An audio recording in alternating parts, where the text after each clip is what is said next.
আলাইকুম বন্ধুরা, আপনারা সবাই কেমন আছেন? আলো ডায়েরির পক্ষ থেকে আমি লিসা। প্রতিদিন নতুন নতুন ভালোবাসার গল্প পেতে ও শুনতে চাইলে আমাদের আলো ডায়েরি চ্যানেলটাকে সাবস্ক্রাইব করে পাশে থাকা বেল আইকনটি বাজিয়ে দিও, কেমন? ধন্যবাদ। রিপাদের বাড়ি থেকে আসার পর আর দেখা হয়নি সায়ন আর নুসার সায়নের সাথে ফোন দিয়ে যোগাযোগ করতে চাইলেও পারছিল না, কারণ মোবাইলটা বারবার বন্ধ বলছে। ওই দিন ইমা গিয়ে ছাদ থেকে নিচে নামিয়ে আনি নুসাকে। নুসা নিচে এসে আর সায়নকে দেখতে পায়নি। ইমাকে জিজ্ঞাসা করে, ইমা বলে কোথা থেকে তাড়াহুড়ো করে হেঁটে ইমার সামনে দাঁড়িয়ে শুধু বলেছিল নুসা ছাদে আসছে, তার কাছে যাও আর নুসাকে নিচে নিয়ে আসো। ইমা সায়নকে আচ্ছা বলে উঠল। আপনি কি কোথাও যাচ্ছেন ভাইয়া? কিন্তু সায়ন ইমার কোনো কথার উত্তর না দিয়ে সামনের দিকে হেঁটে চলে গেল।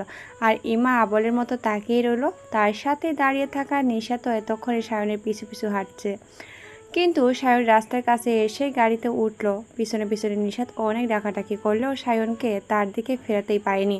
তারপর সন্ধ্যার সময় সবাই বাড়িতে চলে আসে। নিশি সকলকে উদ্দেশ্য করে বলে উঠল, সায়ন ভাইয়া কই? তাকে তো দেখছি না।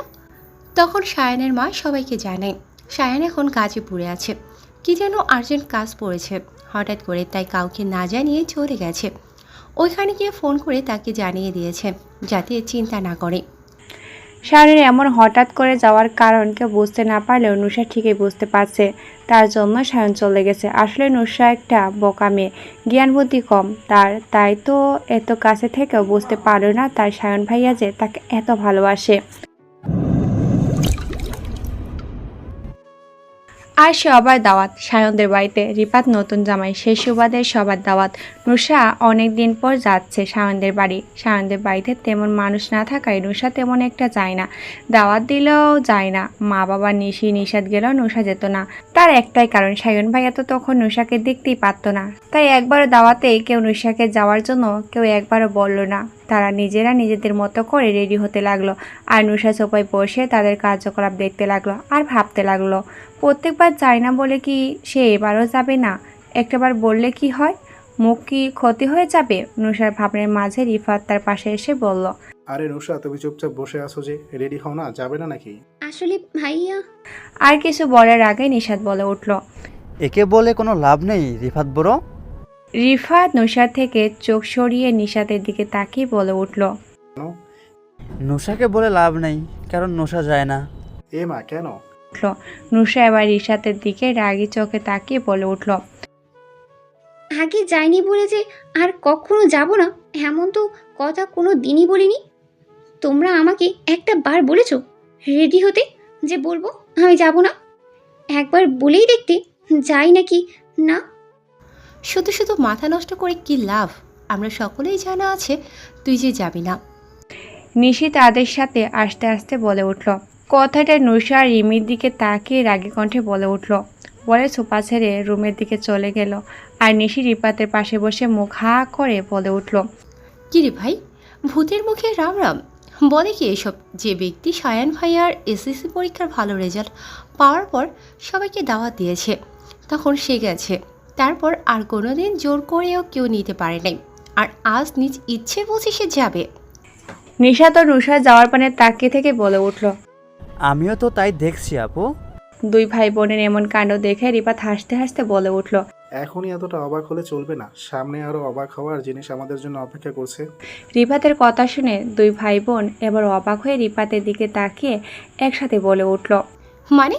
রিফাত মুখে হালকা হাসি দিয়ে বলে উঠল, বলা বারণ, আর এখন বললে পরে মজা পাবা না। শুধু দেখতে থাকো দুই চোখ দিয়ে, আমি আছি, তোমাদের সাথে আছি কিছু কিছু আপডেট দেওয়ার জন্য। নুসা আজ তার খুব পছন্দ থ্রি পিস পরেছে। রংটা বেনিবুলো, ফর্সা শরীরে এটার রংটা বেশ মানিয়েছে। আর নুসার পছন্দের রং হয় ব্ল্যাক হোয়াইট আর নেভি ব্লু। নুসাকে দেখে তারিন বেগম নুসার আব্বু অবাক। নুসা যে যাবে সেটা সেও কল্পনাও করতে পারেনি। অবশেষে দুপুরের দিকে সবাই সায়নদের বাড়িতে পৌঁছায়। সেখানেও নুসাকে দেখে শাওনের আব্বু তো তারিন বেগমকে বলেই উঠল, তারিন, নুসা মামনি কি ভুল করে এই বাড়িতে চলে আসছে নাকি? নিজের মামার এমন কথা শুনে নুসা বলে উঠল, কেন মামা, তুমি কি খুশি হওনি আমার সাথে? যদি খুশি না হও তাহলে চলে যাই, কি বলো?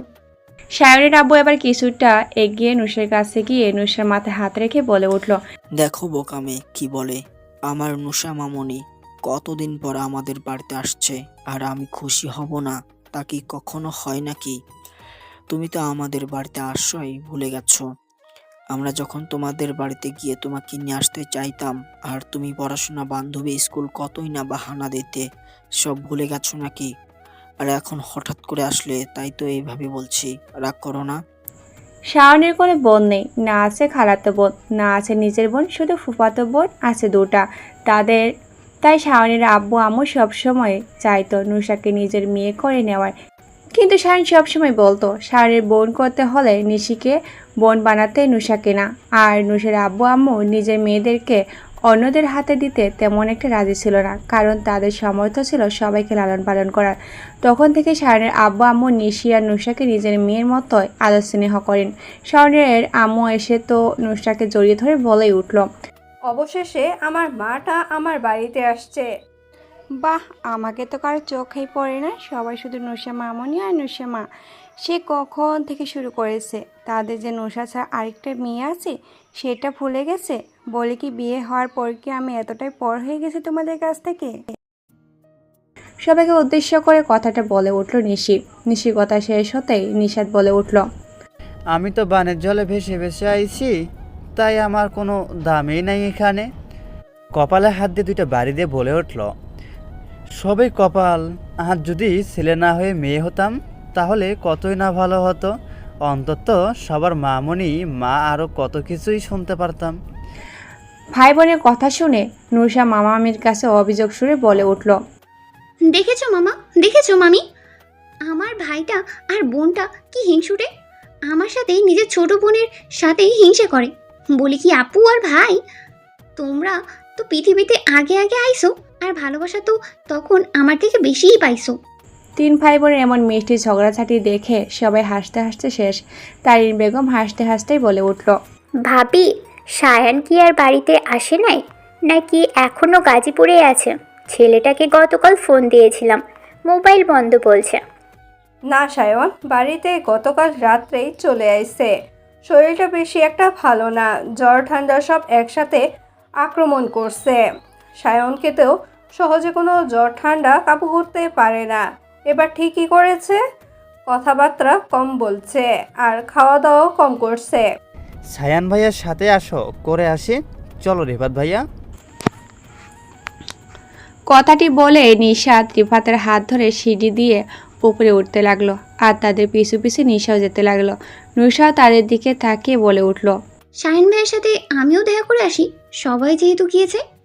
একে একে সবাই শাওনের রুমে ঢুকলো। রুমের দরজাটা হালকা করে ফিরানো ছিল, তাই ঢুকতে কোনো সমস্যাই হয়নি। খুব সহজে রুমে চলে আসে সবাই। রুমে এসে দেখে রুমে কোনো শায়নের দেখাই নেই, তাই রিফাত আর নিশাতের পিছন থেকে নিশি বলে উঠল। শায়ন ভাইয়া কই? রুমে তো কেউ নাই। তখনই ওয়াশরুম থেকে পানি পড়ার শব্দ সবার কানে শ্রবণ হয়, তাই সবাই নিশাত, রিফাত আর নিশিকে একে একে রুম থেকে বাহির হয়ে ছাদের দিকে চলে গেল। নুসা রুমের বাইরে দাঁড়িয়ে আছে। প্রায় অনেক বছর পর এই রুমটাতে সে আসছে। একটু দেরি করে আসতে নুসা নিশিদের খেয়াল করেনি, তাই নুসা ভাবছে নিশিরা হয়তো রুমের ভেতরেই আছে, তাই দরজা ধাক্কা দিয়ে খুলে তো এ কি দেখছে সে? চোখ দুটি বড় বড় করে তাকিয়ে আছে। অন্যদিকে সায়ন মাত্র ওয়াশরুম থেকে বের হয়ে এসেছে, পরনে শুধু একটা তাওয়াজার পেঁচানো। তোয়ালে দিয়ে মাথা মুছতে মুছতে হঠাৎ দরজার আওয়াজে পিছনে ফিরে নুসাকে দেখে তো সে অবাক। নুসাদের বাড়িতে সবাই যে আজ আমন্ত্রিত, তাই সবাই আসতেই পারে, কিন্তু নুসা তার দরজার সামনে দেখে সায়ন কী বলে বুঝতেই পারছে না। সে অবাকের চূড়ান্ত পর্যায়ে চলে গেছে। নুসাকে তো কত জোর করেও কেউ আনতেই পারেনি, কিন্তু সেই নুসা আজ হঠাৎ করে আসলে যে কেউ আশ্চর্য হবে। সায়নকে পিছন ফিরে তাকাতে দেখে তাড়াতাড়ি ঘুরে যেই এক পা সামনে বাড়ালো, তখন এই পিছন থেকে সায়ন বলে উঠল, এক মিনিট, জ্বরের ঘরে কি আমি তোমাকে ভুল দেখতেছি ব্ল্যাক ডায়মন্ড? নুসা সায়নের কথা শুনে কি বলবে বুঝতে পারছে না। দাঁড়িয়ে থেকে মাথা দুলিয়ে সায়নকে বোঝালো যে না, সে কোনো গল্পটর দেখছে না, যে যা দেখছে তাই সত্যি। নুসার ইশারায় বুঝতে পারে সায়ন বলে উঠল, তাহলে বাইরে কেন, ভেতরে এসো। নুসা আবার সায়নের উল্টো হয়ে বলে উঠল, আগে ড্রেস চেঞ্জ করেন। পেছনে তো তাকাও আগে। না, আপনি আগে ড্রেস চেঞ্জ করেন। যা দেখার তা তো দেখেই ফেলেছ, আর চেঞ্জ করে কী লাভ? তাহলে আপনি থাকেন, আমি গেলাম। বলে এক পা যেই বাড়াবে সাথে সাথে সায়ন নুসার হাত ধরে টেনে রুমে এনে দরজা আটকে দিল আর নুসাকে টেনে বিছনায় বসিয়ে দিয়ে বলে উঠল। নিজেকে গালি দিচ্ছে আর সামনে বসে থাকা ব্যক্তিটার জিভা মাথার তওয়াল দিয়ে মুছে দিচ্ছে নুসা। কোন দুঃখে যে নুসা এখানে আসলো, আর সে তো একা আসেনি, নিশি আপু, নিশাদ ভাইয়া আর রিফাত ভাইয়ের সাথে এসেছে। কিন্তু তারা কোথায়? তারা কি তবে এই রুমে আসেনি? কোথায় গেছে তারা? ভাবছে আর শাওনের মাথা মুছে দিচ্ছে। কিছুক্ষণ আগে সায়ন নুসাকে রুমের ভিতরে এনে বিছনায় বসিয়ে তাওয়ালটা তার হাতে দিয়ে ফ্লোরে বসে বলে উঠল মাথাটা মুছে দিতে, কিন্তু নুসা চুপচাপ বসে আছে। তার কাছে কেমন একটা লাগছে। নুসাকে চুপ থাকতে দেখে সায়ন আবার বলে উঠল, এখন আমার কথা না শুনলে নিজের সবাইকে ডেকে আনবো আর বলবো তুমি আমার সব দেখে ফেলেছ। শাওনের এমন কথা শুনে নুসা বলে উঠল, কি আজব লোক আপনি! আমি কই কি দেখেছি আপনি মিথ্যা বলছেন কেন? আমি তো শুধু দেখেছি আপনার উপরে কিছু পরে নেই, নিচে তো ছিল কাপড়। সায়ন নুসার কথা শুনে নুসার চোখে ফু দিয়ে বলে উঠল, সেটা তো তুমি জানো আর আমি জানি, ওরা তো আর জানে না, তাই না? আচ্ছা, ধরে নিলাম আপনি সবাইকে বলবেন আমি আপনার সব দেখে ফেলেছি। তাহলে এখানে আমার কি হবে? ওরা তো আমাকে থানায় নিয়ে মামলা করবে। সায়ন মুখটা ফাড় করে বলে উঠল, থানাও নিবে না, মামলাও করবে না, তার থেকে বড়টা করবে। আর সেটা কি জানো? কি? উৎসাহ নিয়ে প্রশ্নোত্তর চোখে জিজ্ঞাসা করল নুসা সায়নকে। সেটা হলো, ধরে নিতে পারো এটা জানার পর হয়তো তোমাকে আজই আমার হাতে তুলে দেবে, আমাদের বিয়ে দিয়ে দেবে। এটা বলে চপ টিপ মারল সায়ন, হাত দাঁত বের করে হাসতে লাগলো। সায়নের হাসিটা সত্যি খুবই সুন্দর, নিজের বড় ভাই নিশাতের হাসির থেকে 10 গুণ বেশি সুন্দর। দাঁতগুলো ছোট ছোট। আগে নুসা সায়নের হাসি এতটাও লক্ষ্য করেনি, আজ এতটা কাছে বসে থেকে সায়নের হাসিটা দেখে সায়নের হাসি প্রেমে না চাইতেও পড়ে যাচ্ছে বারবার। সায়ন হাসলে সায়নের চোখগুলো ছোট ছোট হয়ে যায়, অসম্ভব সুন্দর লাগে তখন। নুসা তো ভেবেই পায় না সায়ন কি দেখে নুসাকে এত ভালোবাসে। সায়ন তো নুসা থেকে আরও অনেক সুন্দরী মেয়েকে নিজের জীবন সাথী করে নেওয়ার ডিজার্ভ করে। মুগ্ধ হয়ে তাকিয়ে থেকে এইসব ভাবছিল, তখনই সায়ন হাসতে হাসতে বলে উঠল, কি হলো মিস নোশা বুড়ি? আমার বুড়ি না, নিশাতের নোশা বুড়ি। কি এমন ভাবতেছ চুপচাপ? আমাকেও বলো, আমিও তোমার ভাবনায় একটু জড়িত হই। নুসা সেই মুগ্ধ চাহনিতে তাকিয়ে থেকে ধীর কণ্ঠে বলে উঠল, শায়ন ভাইয়া, আপনি না অনেক সুন্দর, বিশেষ করে আপনার হাসিটা অনেক সুন্দর। সায়ন মুখের হাসিটা বজায় রেখেই বলে উঠল, তাই? কেন বিশেষ হয় না? না। মানে কেন? কিভাবে বিশ্বাস হবে বলো তো? সবার চোখে আমি সুন্দর হলেও আমি যার চোখে সুন্দর হতে চাই, যার ভালোবাসা পেতে চাই, সেই তো আমাকে চায় না। তাহলে তুমি বলো, আমি কিভাবে বিশ্বাস করব আমি সুন্দর? কে বলেছে আপনি সুন্দর না? সত্যি আপনি অনেক সুন্দর। জানেন শায়ন ভাইয়া, আমার তো বিশ্বাসই হয় না আপনি যে আমায় ভালোবাসেন। আমি তো এতটাও সুন্দর না, আপনার সাথে পারফেক্ট না। আপনি তো আরও অনেক সুন্দর মেয়ে ডিজার্ভ করেন। ব্যাস এইটুকু কথা ছিল সায়নকে রাগানোর। শাওনের মুখে লেগে থাকা হাসিটা নিমিষে অন্ধকার হয়ে গেল। তাই গম্ভীর কণ্ঠে নুসাকে মাথা মুছতে দিয়ে নিজে পিছনে ঘুরে গেল, আর নুসা আর কোনো কিছু না ভেবে শাড়ির মাথা মুছে দিতে লাগলো। বিকেলের দিকে সবাই বাড়িতে চলে আসতে চাইলে শাওনের আম্মু নুসাকে দিতে নারাজ। তার মতে মেয়েটা কতদিন পর এই বাড়িতে এসেছে, 2-3 দিন থাকবে ওই বাড়িতে, গেলে আবার না হয় আসার কি মর্জি হয় আল্লাহ জানে। ওই বাড়িতে গেলে আবার না আসার কি মর্জি হয় আল্লাহ জানে।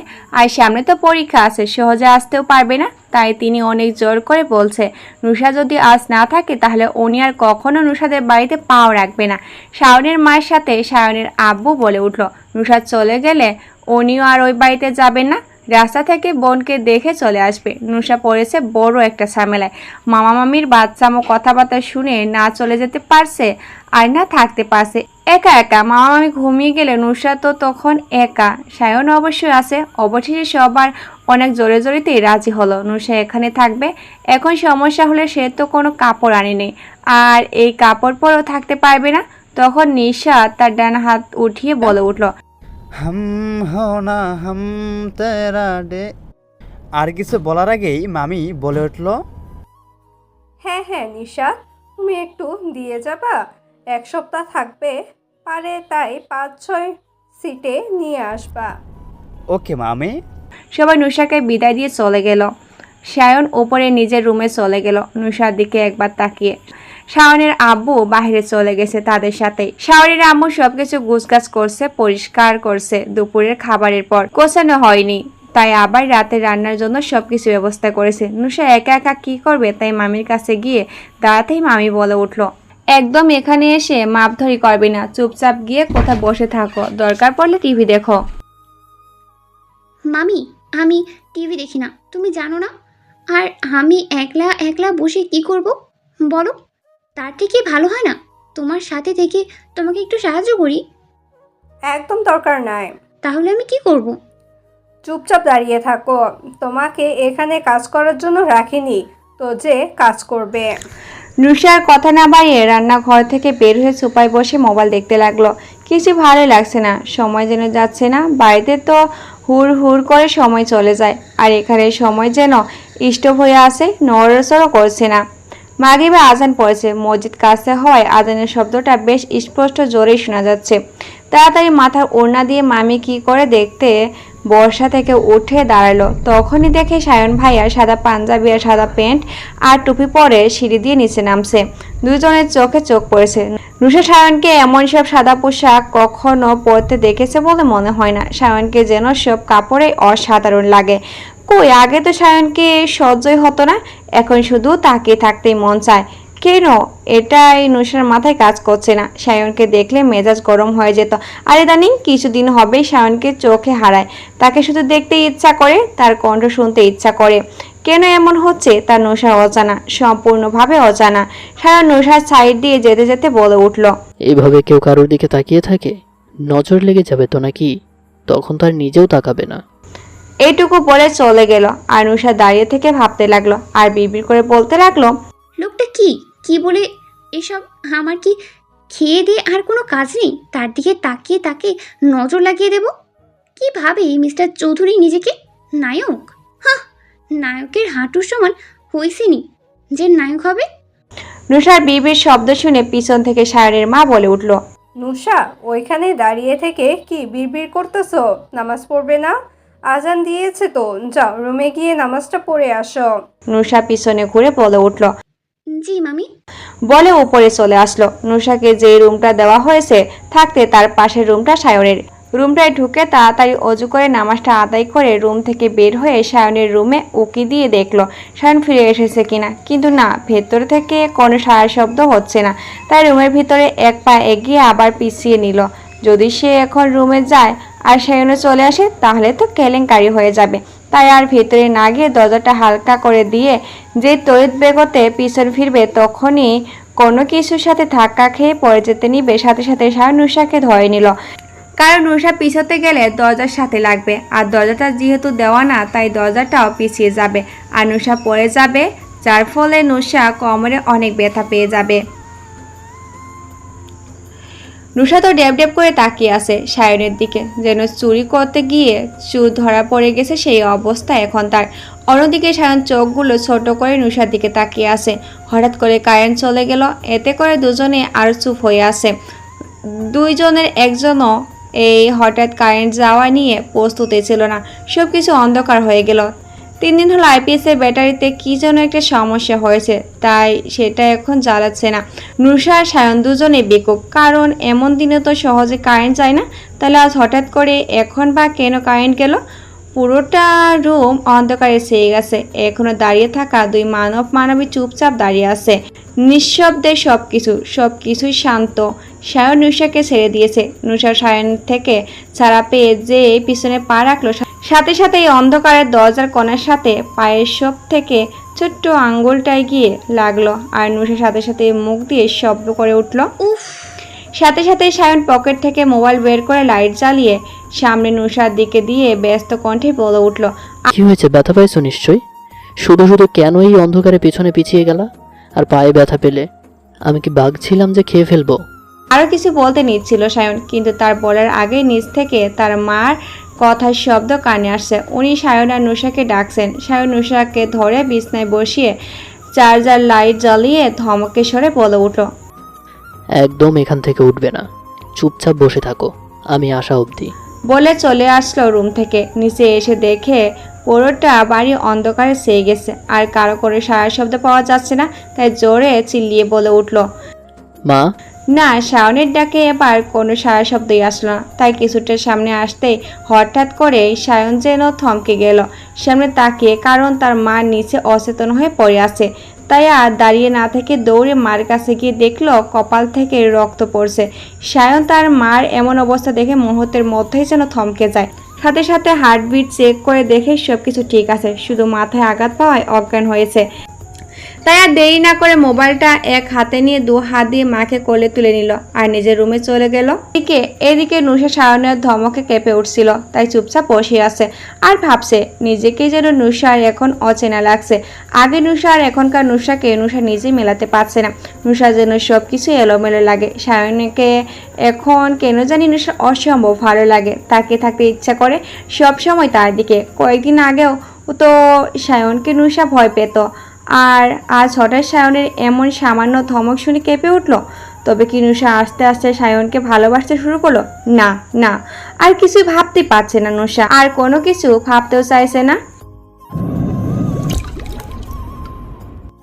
চার্জের টর্চ লাইটের আবছা আলোতে প্রায় অনেকক্ষণ ধরে বসে আছে নুসা। শায়নের বা মামির কোনো সারা শব্দই পাচ্ছে না সে। এতক্ষণ লাগে নিচে যেতে, লাইট জ্বালাতে, আর উপরে আসতে। দরজাটাও হালকা করে গেছে, তাই নিচে থেকে কোনো কথাই কানে আসছে না। ফেব্রুয়ারি মাসে হালকা শীত তো আছেই। পায়ে ছোট আঙ্গুলে দরজার কর্নার লাগায় প্রচন্ড ব্যথা অনুভব হচ্ছে। ইচ্ছে করে কষ্ট করে উঠে দাঁড়াতে পারবে, কিন্তু শান্ত স্টেট বলে গেছে একদম চুপচাপ বসে থাকতে।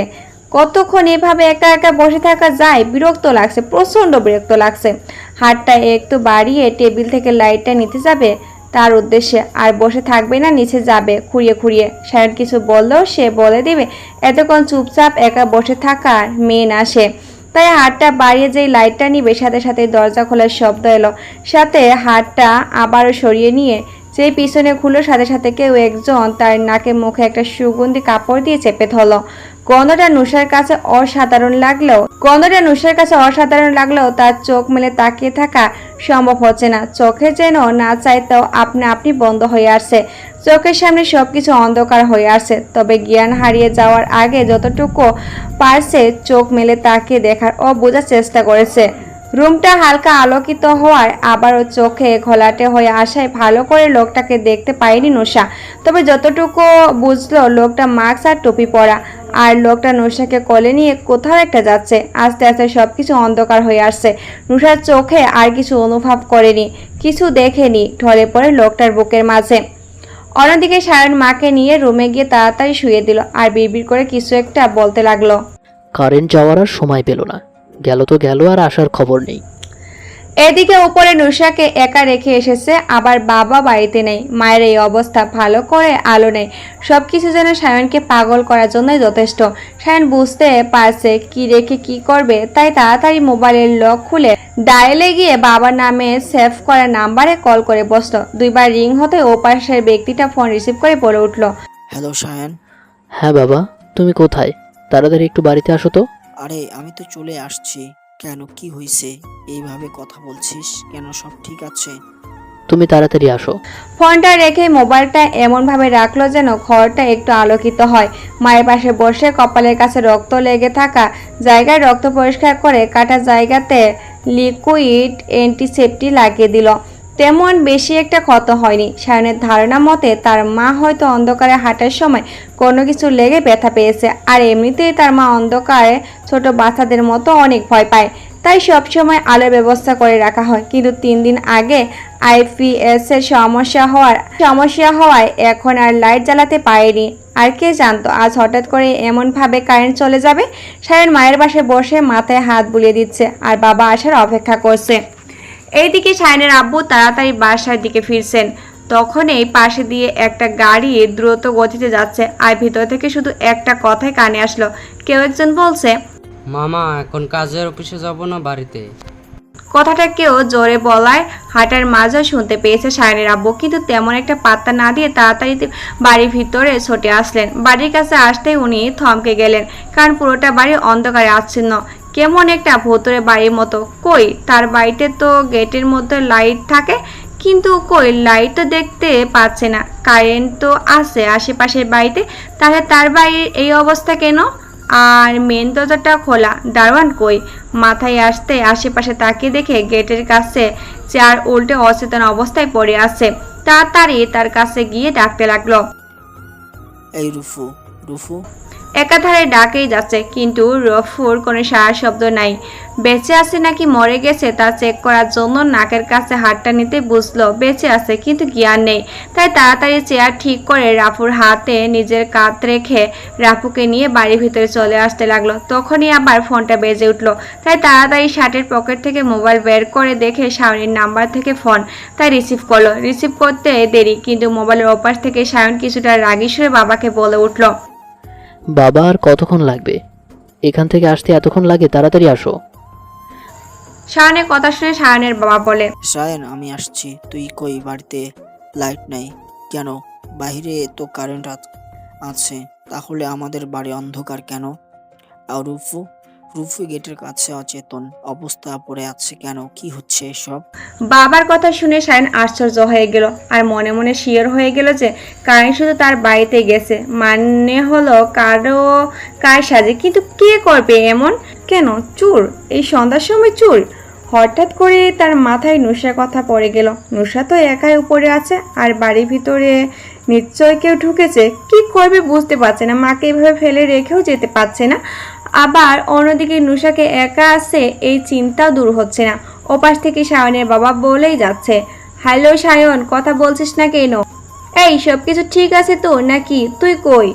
এখন ড্রয়িং রুমে তো কেউ নাই। তখনই সায়ন বলে উঠলো, বাবা, আমি তোমাদের রুমে আছি, তুমি একটু তাড়াতাড়ি তোমার রুমে আসো। উপরে নোশা একা আছে অন্ধকারে, সে একা আসতে পারবে না। আর আমি আর কিছু বলার আগে সায়নের আব্বু তাড়াতাড়ি রুমের ভিতরে প্রবেশ করলেন। রাপুকে অচেতন অবস্থায় ড্রয়িং রুমের সোফার উপর শুয়ে দিয়ে এসেছে। বিছনায় সায়নের আম্মুকে রেখে তাড়াতাড়ি বিছনার কাছে গিয়ে সায়নকে উদ্দেশ্য করে বলে উঠল, সায়ন, এইসব কি? তোমার মার এই অবস্থা আর কেন? মাথায় আঘাত পেয়েছে কিভাবে? আর এইসব কি হচ্ছে এই সন্ধ্যা সময়? বাবা, আমি কিচ্ছু জানি না, তোমার সাথে পরে কথা বলছি। আগে আমাকে নুশার কাছে যেতে হবে। নুশা উপরে একা আছে। হ্যাঁ হ্যাঁ, তাড়াতাড়ি যাও। মেয়েটা হয়তো এতক্ষণে ভয় পেয়ে কান্না করে দিছে। সায়ন আর দেরি করল না, দৌড়ে রুম থেকে বের হয়ে তাড়াতাড়ি করে সিঁড়ি দিয়ে উপরে উঠে নিজের রুমের দরজা খুলে দেখে রুমের ভিতরে টর্চ লাইট আপসা আপসা আলো, কিন্তু নুসাকে সে সেখানে বসিয়ে রেখেছে, সেখানে নুসা নেই। তাই জোরে জোরে একবার নুসার নাম ধরে ডাকতে লাগলো, নুশা, নুশা, কোথায় তুমি? দেখো, আমি তোমার সায়ন ভাই, চলে এসেছি। আর ভয় পেতে হবে না। কিন্তু সায়নের গলা ফাটানো চিৎকারে নুসার কোনো সারা শব্দই পায়নি। শাওনের মাথায় এবার অন্য কিছু চিন্তা ঢুকে গেল, তাই তাড়াতাড়ি আবার দৌড়ে নিচে নেমে মেন সুইচের কাছে আসলো। এখানে এসে আরও বেশি শিওর হলো যে কেউ ইচ্ছা করে মেন সুইচ অফ করে দিয়েছে। তার মানে লোকটা এই বাড়ির সব খবর জানে, এই বাড়িতে এসেছে, কোথায় কি আছে সব কিছু জানে, কিন্তু তার মাথায় আসছে না কে করতে পারে এসব। ভাবনা বাদ দিয়ে তাড়াতাড়ি সুইচ অন করে দিল। সাথে সাথে সারা বাড়ি বিদ্যুৎ আলোয় আলোকিত হয়ে গেল। অন্ধকারটা এখন আর নাই, সব কিছু স্পর্শ দেখা যাচ্ছে। আর দেরি না করে আবার রুমে চলে আসলো। সায়ন এবারও ডাকতে লাগলো নুসাকে, কিন্তু এবারও সায়নের সবগুলো ডাক বিফলে। বারান্দা, ওয়াশরুমে, নুসার রুম, সব জায়গাতে নুসাকে খুঁজে কোথাও পেল না।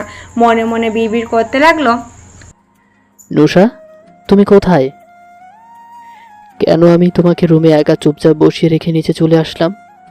তার জন্যই তো তারা তোমাকে আমার কাছ থেকে নিয়ে যেতে পেরেছে। সব দোষ আমার। কেন তোমাকে একা ছাড়লাম? সব বলতে বলতে হঠাৎ করে সায়নের মাথায় আসলো, নুশাকে কেউ কিডন্যাপ করেছে, কিন্তু কে করেছে, কি জন্য করেছে, এতে তার কি লাভ? নুশাকে কিডন্যাপ করে এই শোনো না, প্রতিদিন ভালোবাসার নতুন নতুন গল্প পেতে ও শুনতে চাইলে আমাদের আলোর ডায়েরি চ্যানেলটি সাবস্ক্রাইব করে পাশে থাকা বেল আইকনটি বাজিয়ে দিও, কেমন? কুয়াশায় আচ্ছন্ন হয়ে আছে সকালটা। অন্যদিনের তুলনায় আজকের কুয়াশাটা যেন একটু বেশি পড়েছে। ফেব্রুয়ারির শুরুর দিকে এমন কুয়াশা থাকা অস্বাভাবিকের কিছুই না স্বাভাবিক। পৃথিবীর বুকে কেমন কুয়াশার জন্য আগে পিছিয়ে কিছুই দেখা যাচ্ছে না। ঠিক তেমন শাওনের চোখে নুশার হঠাৎ কিডন্যাপ হওয়ার ব্যাপারটা সব কিছু ধোঁয়াশা লাগছে। কোন দিক দিয়ে মেলাতেই পাচ্ছে না। তার হিসাব কে হতে পারে সেই ব্যক্তি যে নুশাকে তার কাছ থেকে সরিয়ে নেওয়ার জন্য কিডন্যাপ করেছে? সারা রাত পেরিয়ে এখন ভোর 5টা বাজে। সায়নের আব্বু সাজাদ চৌধুরী কারোর চোখে ঘুম নেই। সায়ন তো নুশাকে যখন সারা বাড়ি খুঁজে পাচ্ছে না তখন বাড়ি থেকে বের হয়ে যাচ্ছিল, কিন্তু সাজাদ চৌধুরী আটকানোর জন্য বের হতে পারেনি। সাজাদ চৌধুরী সায়নকে সকাল হওয়ার অপেক্ষা করতে বলে সায়নকে নিজের রুমে পাঠিয়ে দেন, আর উনি নিজের রুমে চলে আসেন। কিন্তু একজনও চোখেও ঘুম নাই, দুজন ভিন্ন চিন্তায় বিভোর। একজন তাকে ছাড়া বাঁচবে কি করে, আর একজন ফ্যামিলিতে কি জবাব দিবে। সায়ন যখন বাবার কথা মতো রুমে এসে বিছনায় বসে তখন বিছনার উপরে একটা কাগজ দেখতে পায়, সাথে কাগজে খুব সুন্দর করে ভাঁজ করা। সায়নের বিছনা থেকে কাগজটা হাতে নিয়ে পড়তে থাকে। বেশ কিছুক্ষণ লাগিয়ে 2-3 লাইন পড়ল। লেখাগুলো কেন জানি সায়নের খুব চেনা চেনা লাগছে। কোথাও একটা এই লেখাগুলো দেখেছে, কিন্তু খেয়াল করতে পারছে না কোথায় দেখেছে। কাগজে লেখাগুলো ছিল সায়নের নুশার থেকে দূরে থাকার হুমকি। ফজরের আজান পড়তে ওয়াশরুম থেকে ফ্রেশ হয়ে অজু করে পকেটে মোবাইল মানিব্যাগ নিয়ে বের হয়ে যায় রুম থেকে সায়ন। উদ্দেশ্য তার এখন মসজিদে গিয়ে নামাজটা আদায় করে বের হয়ে যাবে তার অনুমান করা ঠিকানায়, যেটাতে সায়ন সন্দেহ করেছে। চোখ কষলিয়ে চোখের ঘুমটা কমাতে চাচ্ছে, কিন্তু কোনোভাবে যেন চোখটা ভালো করে খুলতেই পারছে না। চোখগুলো এত ভারী হয়ে আছে যেন চোখের পাপড়িগুলোতে পাথর দিয়ে রাখা আছে। বহু কষ্টে চোখটা খোলে, আশপাশটা ভালো করে দেখতে লাগলো। জায়গাটা বেশ পরিচিত লাগছে। আগে যতবার কিডন্যাপ হয়েছে ততবার চোখ মেলে অপরিচিত আলিশান রুমের মাথার উপর সিলিং পাখায় নিজে ব্ল্যাঙ্কেট দিয়ে ঢাকা দেখেছে, কিন্তু এবার কিডন্যাপের পর সব কিছু অন্যরকম। আগের বারের থেকে সম্পূর্ণভাবে উল্টোটা। মাথার উপরে টিনের চাল আর লাড্রি, কোনো সিলিং পাখা টাকা কিছুই নেই। গরম হলে হয়তো এতক্ষণে নুশা সিদ্ধ হয়ে যেত। আগের বার নরম তুলতুলে বিছনা হলো, এবার অনুভব করে শক্ত কোনো কিছুর উপরে শুয়ে আছে। তাই ঘাটটা ঘুরিয়ে নিজের শোয়ার জায়গাটা দেখতে গেল। অনেকটা আশ্চর্য হয়ে গেল, কারণ এটা তো নিশিয়াপুর ছেঁড়া কাঁথা, যেটা আরও 1 বছর আগে বাড়ির পিছনে পুরান ঘরে রাখা হয়েছে। নুশার বুঝতে বাকি নেই যে সে কোথায় আছে। প্রথমে সে কোথায় আছে সেটা বুঝতে না পারলেও এখন ঠিকই বুঝতে পারছে। এই ঘরটা নুশা তেমন একটা আসে না। নিশাতা তার মা তারিন বেগম বেশিরভাগ এই ঘরটায় আসে, তাই তো নুশা প্রথমে চিনতে পারেনি। নুশা আস্তে আস্তে উঠে বসে আর এই ঘর থেকে বের হয়ে দরজা ধাক্কা দিতে থাকে, কিন্তু বাহির থেকে দরজা বন্ধ করে, আর দরজার ঠিক পাশের একটা বাটনে মোবাইল রাখা আছে। তাই নিচের দিকে ঝুঁকে মোবাইলটা হাতে নিয়ে বাটনে চাপ দিতে মোবাইলের স্ক্রিনে একটা মেসেজ চলচল করতে লাগলো। মেসেজটা এমন ছিল, সায়নের নুশারানি নও তুমি, তুমি তো শুধু আমার নুশা পড়ি। নুশা মেসেজটা পড়ে মুখ দিয়ে সাথে সাথে উচ্চারণ করে উঠল, এই আবালটার আবার কোথা থেকে আমদানি হলো নতুন করে? আরে ভাই, একটা নামেরই যদি একজন এক সময় এক নামে ডাকে তাহলে তো একজনেরই সব নাম হয়ে যাবে।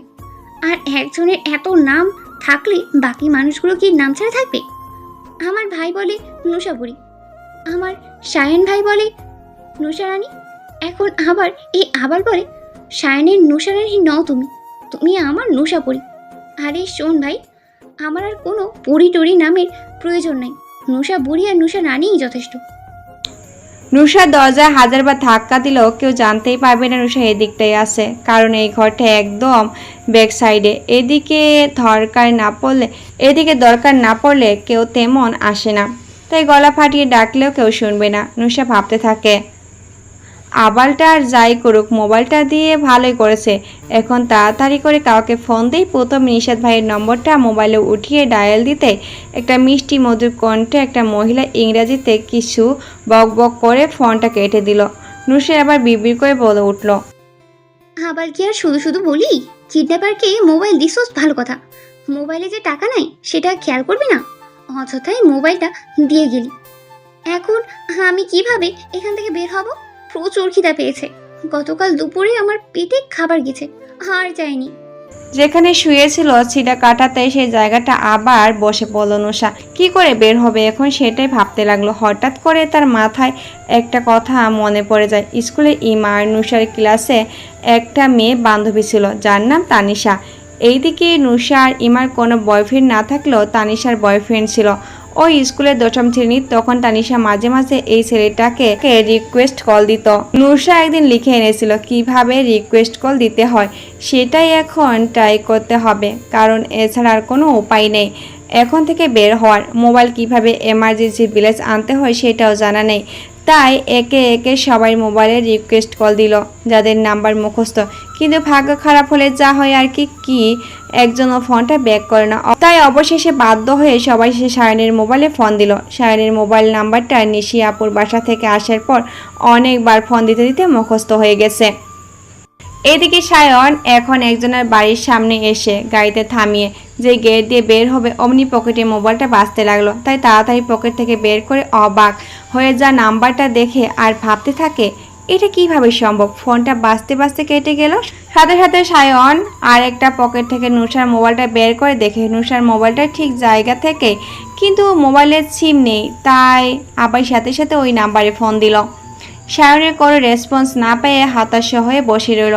এখন খুব কান্না পাচ্ছে, তার সাথে ভয়ও হচ্ছে কিভাবে এখান থেকে বের হবে সে।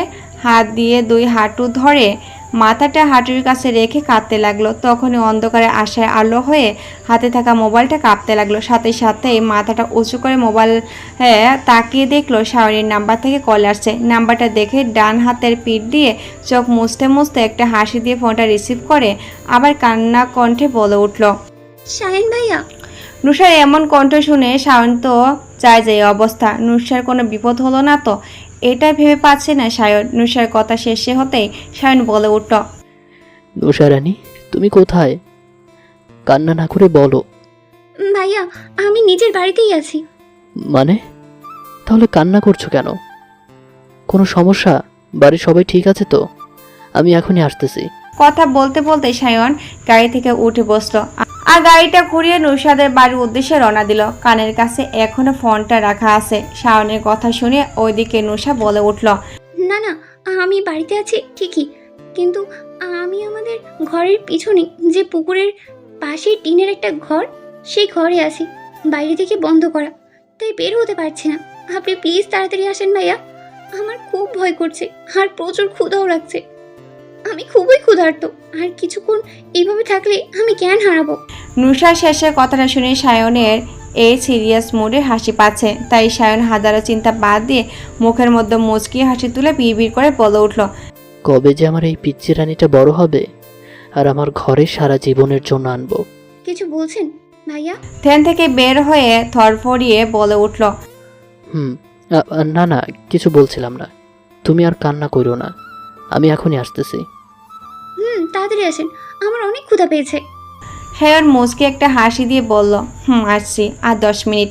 নুসা 10 মিনিটের জায়গায় 5 মিনিট পর পুকুর পাড়ের সেই ঘরটার সামনে এসে উপস্থিত হলো। ঘরটা বাহির থেকে তালা লাগানো না থাকলেও শিকল দিয়ে আটকানো আছে। সায়ন আর সময় নষ্ট না করে শিকলটাতে হাত দিয়ে খুলতে দরজার 2 পাট আপনা আপনি খুলে গেল। অন্ধকার ঘরে রোদের আলো না আসলেও বাহিরে দিনের আলো ঠিকই ঘরটাতে আলোকিত করেছে। নুসা এতক্ষণ চিরাকাদার উপর বসে হাতে থাকা বাটন ফোনে গেমস খেলছিল। হঠাৎ সামনে তাকিয়ে সায়নকে দেখে একটা মুচকি হাসি দিয়ে যায়, আবার মুখটা ফুলিয়ে বলে উঠল, এতক্ষণ লাগে আসতে? তুমি তো বলেছো 10 মিনিট লাগবে, তাহলে এতক্ষণে শেষ হয়েছে তোমার 10 মিনিট? নুসা খেয়ালে করে সে সায়নকে আপনি বলা বাদ দিয়ে তুমি বলে সম্বোধন করেছে। নুসা খেয়াল না করলে সায়ন ঠিকই নুসার দিকে ডেপ ডেপ করে তাকিয়ে আছে আর মনে মনে ভাবছে, মেয়েটা কি এবার সত্যি সত্যি পাগল টাগল হয়ে গেল নাকি? এতদিন তো দেখতেই পাইনি, আপনি করে ডাকবে সেটাও সহ্য করতে পারিনি, আর আজ হঠাৎ একেবারে তুমি করে ডাকছে। বিষয়টা সায়নের কাছে রহস্যময় লাগছে, সাথে খুব ভালো লাগছে। সায়নকে এমন চুপ করে দাঁড়িয়ে থাকতে দেখে নুসা এবার বসা থেকে উঠে দাঁড়ালো আর বলে উঠল, কি হলো, এভাবে তাকিয়ে আছেন কেন? চুপচাপ। সায়নের প্রথম ভালো লাগলো, এখন আবারও আপনি বলে ডাকাতে ভালো লাগাটা কমে গেল। তাই এবার হাতে থাকা খাবারের দিকে তাকিয়ে নুসার দিকে এগিয়ে দিয়ে বলে উঠল, ফুপিরা হয়তো এখনো রান্নাঘরে গিয়ে রান্না করেনি, মাত্র 7টা বাজে। তাই আসার সময় বাইরের দোকান থেকে রুটি আর ডিম পোস্ট নিয়ে আসছি, তাই দেরি হয়েছে। এখন তাড়াতাড়ি খাবারগুলো খেয়ে নাও। নুসা সায়নের কথা শুনে সায়নের দিকে কিছুটা এগিয়ে সায়নের হাতে থাকা খাবারগুলো নিজের হাতে নিয়ে নিল আর সায়নের দিকে তাকিয়ে বলে উঠল। আমি এখানে খেতে পারবো না, বাড়িতে গিয়ে খাবো, আসেন। বলে সায়নকে ক্রাশ করে সায়নের পাশ দিয়ে দরজার কাছে গিয়ে কিছু একটা ভেবে আবার পিছনে তাকিয়ে সায়নকে দেখে দরজা দিয়ে বাহিরে বের হয়ে গেল। নুসা যাওয়ার দিকে তাকিয়ে সায়ন নুসার পিছন পিছন যেতে লাগলো। দরজার কলিং বেলটা মনে হয় নষ্ট হয়ে গেছে, তাই কলিং বেল চাপ দিলেও কোনো রকম শব্দ হচ্ছে না। তাই নুসা আর কলিং বেল না বাজিয়ে দরজা ধাক্কাচ্ছে। পিছন থেকে সায়ন বলে উঠল। কলিং বেল থাকতে দরজা ধাক্কাচ্ছ কেন? নুসা সায়নের দিকে ফিরে বলে উঠল। কলিং বেল বাজলে তো কলিং বেল বাজাবো। নুসা কথা শুনে সায়ন কিছুটা এগিয়ে সে কলিং বেল চাপ দিল। সত্যি কোনো রকম শব্দ হচ্ছে না। নুসা তো ভেবেই পায় না একদিনে এত কিছু হয়ে গেল। গতকালকে ওইটা তো 10টা কি 11টার দিকে বাড়ি থেকে বের হয়েছিল। দরজা ধাক্কাচ্ছে, ঘরের নাম গন্ধই নেই। তাই সায়ন একটু সাইডে গিয়ে নিশাদকে ফোন লাগালো। নিশাদ ঘুম ঘুম চোখে কারের নাম্বার না দেখে ফোনটা রিসিভ করে বলে উঠল। হ্যালো, কে? সায়ন বলে উঠল। হবুদুলা ভাই, তাড়াতাড়ি নিচে আয় আর দরজাটা খোল। আমার বউ তোদের দরজায় ধাক্কা দিতে দিতে নরম হাতটা শক্ত করে ফেলেছে। মানে কে আপনি? চোখ খুলে নাম্বারটা দেখ আমি কে। নিশাদ চোখ খুলে শোয়া থেকে সোজা হয়ে বসে বিছনায় আর বলে ওঠে। সায়ান ভাইয়া, তুমি এত সকালে এখানে? মজা করছো না তো? গতকাল তোমার জন্য কত সুন্দর একটা ভালো উপহার দিয়ে আছি তোমার বাড়িতে, আর আজ সকাল সকাল আমার বাড়িতে কেমনে কি কিছু বুঝতে পারছি না। সায়ন নিশাতের কথা শুনে কিছুটা রেগেই বলে ওঠে। তোর এত কিছু বুঝতে হবে না, এখন রুম থেকে বের হয়ে দরজাটা খোল, তারপর সব বোঝাইতাছি। বলে ফোনটা কেটে দিয়ে নুসাকে বলল আর দরজা ধাক্কা না দিতে। নিশাত আসতেছে দরজা খুলতে। বেশ কিছুক্ষণ পর হামি দিতে দিতে নিশাত দরজা খুলে এদের ঢুকতে না দিয়ে প্রশ্ন করে উঠল। কি ব্যাপার নুসা, 12 ঘন্টাও ভালো করে হয়নি, তোকে সেই বাড়িতে দিয়ে আইছি, তুই সকাল সকাল চলে এলি যে? তাহলে বিয়ের পর শ্বশুর বাড়িতে থাকবি কেমনে বছরের পর বছর? নুসা নিশাতকে ধাক্কা দিয়ে সরিয়ে তার পাশ দিয়ে যেতে যেতে বলল। বিয়ের পর জামাই রেনি এখানে থাকমু, এখন আমার জায়গা দে, ক্ষুধা লাগছে। কথাটা বলে ড্রয়িং টেবিলে বসে একটা প্লেটে খাবারটা রেখে যেই খেতে শুরু করবে অমনি পিছন থেকে সায়ন বলে উঠল। বাহির থেকে এসেছ, হাত মুখ না ধুয়ে খাওয়া শুরু করবে নাকি? যাও আগে হাত মুখ ধুয়ে আসো। সায়নের কথায় যেই নুসা বসা থেকে উঠতে যাবে তখনই নিশাত নুসাকে উদ্দেশ্য করে বলে উঠল। খাচ্চুনির আবার তল বিছানা, খেতে পারলেই হয়। হাতে পায়ে যদি খারাপ খারাপ জিনিসও লেগে থাকে তারপরেও পেটের ভেতরে যাবে তার। By the way Nusa, Sayan ভাইয়া কি তোকে রাতে ওই বাড়িতে কিছু খাওয়াই নাই যে সকাল সকালেই খেতে বসে গেলি? নিশাতের এমন কথা শুনে সায়ন নুসা দুজনে নিশাতের উপর রাগী চোখে তাকিয়ে আছে। নিশাত তা খেয়াল করে আবারও বলে উঠল। কি হলো, এভাবে দুইজন আমার দিকে এমন করে তাকিয়ে থাকার মানে কি? নুসা নিশাতকে বলল। ভাই তুই একটু চুপ করবি, এখন আমার খুব ক্ষুধা পাইছে, তাই আমি এখন তোর সাথে ঝগড়া করার মুডে নাই। তাই পেটটা আগে শান্তি করিনি, তারপর তোর সাথে ঝগড়া করব। এখন একটু চুপ করে বসে থাক, না হলে রুমে গিয়ে ঘুমিয়ে থাক। বলে নুসা ওয়াশরুমের দিকে চলে গেল ফ্রেশ হতে। সায়ন এখনো রাগী চোখে তাকিয়ে আছে নিশাতের দিকে। নিশা সেটা লক্ষ্য করে বলে উঠল। কি ব্যাপার ভাই, তুমি আমার দিকে এমন করে তাকিয়ে আছো কেন? আমি আবার কি করলাম? সায়ন দাঁতের দাঁত চেপে বলে উঠল। কিছু করিসনি তুই, তাই না? মুখ থেকে এমন পটর পটর খই ফুটছে কেন আজকে? যা ফুপিকে ডেকে আয় আর বল আমি আইছি, কিছু কথা বলবো। সায়নকে নিহাত একটু ভয় পায়, বড় ভাই বলে কথা, তাই বড় ভাইয়ের কথা অনুযায়ী মাকে ডাকতে মা বাবার রুমের দিকে যেতে লাগলো। তখন পিছন থেকে সায়ন আবারও বলে উঠল। আমার শ্বশুর মশাইকেও আসতে বলিস, খুব দরকারি কথা আছে। নিশা সায়নের দিকে ঘুরে মাথা ঝাঁকিয়ে আচ্ছা বলল। তারপর মা বাবার রুমের দিকে চলে গেল। নিশার সামনে থেকে চলে যেতেই প্যান্টের পকেট থেকে মোবাইলটা বের করে সোফায় বসে টিপতে লাগলো। তখন নিশা ফ্রেশ হয়ে টেবিলে বসে খেতে লাগলো খাবার। একটা পাউরুটি খেয়ে শেষ, পেটটা একটু ঠান্ডা করার পর কি যেন মনে করে পিছনে সায়নের দিকে তাকাতে সায়নকে বলে উঠল। শাহিন ভাইয়া, আপনি গতকাল রাতে কিছু খেয়েছিলেন? সায়ন নুসার কথা শুনে নুসার দিকে তাকিয়ে সোজা সাপটা বলে উঠল। না। সায়নের না শুনে সাথে সাথে বলে উঠল। তাহলে আসেন এখান থেকে খান, অনেকগুলোই তো আছে, আমি তো সব শেষ করতে পারবো না। সায়ন নুসার দিকে তাকিয়ে আবারও সোজা সাপটা বলে উঠল। তুমি খাওয়াতে পারলে বলো, তাহলে আমি খাবো। সায়নের কথা শুনে সায়নের মুখ থেকে সরিয়ে সামনে খাবারের দিকে তাকিয়ে বলে উঠল, মানে কি বলছেন এসব? কেন, কি বলেছি তুমি শুনতে পাওনি? গতকাল যেমন মাথা মুছিয়ে দিয়েছিলে, আজও আমাকে খাইয়ে দাও। নুসা পাউরুটি ছিটতে ছিটতে বলে উঠল, কেন আপনার হাত নাই? আপনি হাত দিয়ে ছিঁড়ে ছিঁড়ে খেতে পারেন না? হাত থাকবে না কেন? হাত তো আমার আছেই আমার বউকে আদর করার জন্য, কিন্তু আমার হাত দিয়ে আমি এখন খেতে পারবো না। তুমি খাইয়ে দিলে দিতে পারো, সমস্যা নেই। আপনার হাত দিয়ে যেই বউকে আদর করবেন সেই বউকে বলেন আপনাকে খাইয়ে দিতে। নুসার কথা শুনে সায়ন বিড়বিড় করে বলে উঠল, আমি তো আমার সেই বউকেই বলেছি আমাকে খাইয়ে দিতে, যেই বউকে আমি বিয়ের পর আদর করব। সায়নের বিড়বিড় করা শব্দ না শুনতে পেয়ে নুসা আবার পিছন ফিরে সায়নের দিকে তাকিয়ে বলে উঠল, কি বিড়বিড় করছেন? কিছু শুনতে পাই না তো, আবার বলেন তো বলছেন। সায়ন এবার আর কিছু না বলে বসা থেকে উঠে দাঁড়ালো আর নুসার কাছে গিয়ে নুসার পাশে চেয়ারটা টেনে সেটার উপরে বসে নুসাকে উদ্দেশ্য করে বলল, নাও তাড়াতাড়ি খাইয়ে দাও তো, প্রচুর ক্ষুধা লেগেছে তোমার মতো। নুসা অবাক হয়ে আছে সায়নের এই ব্যবহারে আর মনে মনে নিজেকে বকতে লাগলো, কে বলেছিল আগে আগে তাকে খাওয়ার কথা বলতে? এখন তো লোকটার ভালো করতে কি নিজেই বিপদে পড়ে গেলি নুসা। কথায় আছে না, উপকারের পাকে খায়, সেই দশা এখন আমার। নুসার ভাবনায় ব্যাঘাত বসিয়ে সায়ন বলে উঠল। নুসা আর কিছু না বলে হাত দিয়ে পাউরুটি ছিঁড়ে সাথে একটু ডাল দিয়ে সায়নকে খাওয়াতে লাগলো। সায়ন এক মনে নুসার দিকে তাকিয়ে আছে আর মনে মনে ভাবতে লাগলো, এখন আর নিজেকে বকে কোনো লাভ নেই। আমাকে খেতে যখন একবার বলেছ, এখন তো তোমাকে খাইয়ে দিতেই হবে। সো দেরি না করে তাড়াতাড়ি শুরু করো। এই পিচ্চে মেয়েটার মাঝে কি আছে যেটা সায়নকে একসময় বেদনা দেয়, আবার একসময় সুখ দেয়? এই পিচ্চে মেয়েটার দিকে তাকালে আমার কেন যেন সব ক্লান্তি নিমেষেই শেষ হয়ে যায়। এই মেয়েটার দিকে তাকিয়ে থাকলে ভেতরে একটা শান্তি শান্তি অনুভব হয়। আমি তো ভেবেই পাই না কি করে এই পিচ্চি মেয়েটার প্রেমে পড়ে গেছি। এত কিছু ভাবার মাঝে এক গ্লাস পানি ঢেলে পিছন থেকে নিশাত কেসে দিল। সাথে সাথে সায়ন পিছন ফিরে দেখতে পেল নিশাতের পিছনে সায়নের আব্বু এদিকে আছে। নুসা তার বাবা আর ভাইকে দেখে প্রচুর লজ্জা পেয়ে গেল, তাই খাবার আর না খেয়ে এক গ্লাস পানি খেয়ে বসা থেকে উঠে নিজের রুমের দিকে চলে গেল। নুসা চলে যেতেই নুসার বাবা কিছুটের সামনে এসে সায়নের দিকে তাকে মুচকি একটা হাসি দিয়ে বলে উঠল, আরে সায়ন যে, কি ব্যাপার এত সকাল সকাল এই বাড়িতে? আর নাসু কই, সেও আসছে নাকি? কালকে মাত্র দিয়ে আসতে না আসতে আজকে সকাল হতে না হতে চলে আসলে। সায়ন বসা থেকে উঠে সামনে এগিয়ে গিয়ে বলল, জি আঙ্কেল। থমথম পরিবেশ। নুসার বাবা খুব চিন্তিত হয়ে বসে আছে সোফায়। ওনার পাশে বসে আছে নুসার মা তারিন বেগমও। নুসার বাবার ঠিক সামনে বসে আছে সায়ন আর নিশাত। নুসা তো সেই কম সময় লজ্জা পেয়ে রুমে চলে গেছে। নুসার বাবা ভেবে পাচ্ছে না সায়নের প্রস্তাবে কি করবেন। উনি কিছুই বুঝতে পারছে না তার কি করা উচিত। অনুচিত সেটাও যেন ওনার মাথায় এখন কাজ করছে না।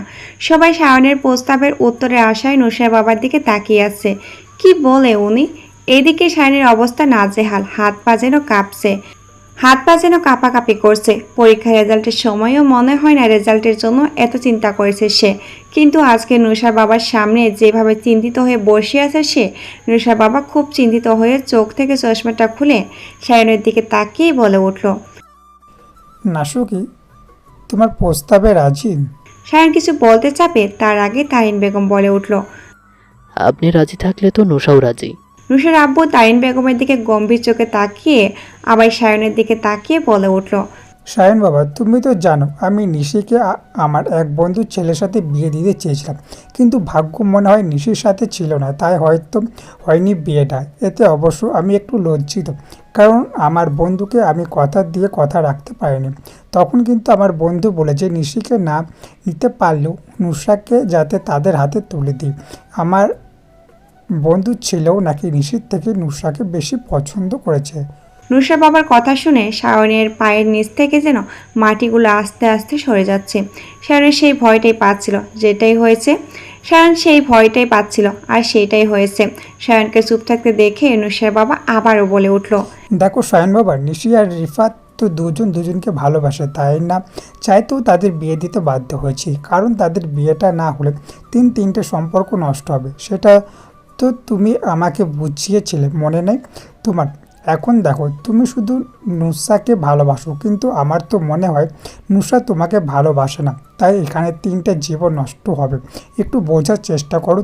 তুমি ভুলে যাও নুসরাতকে। আমি জানি তোমার মতো ছেলে পাওয়া লাখে একটা।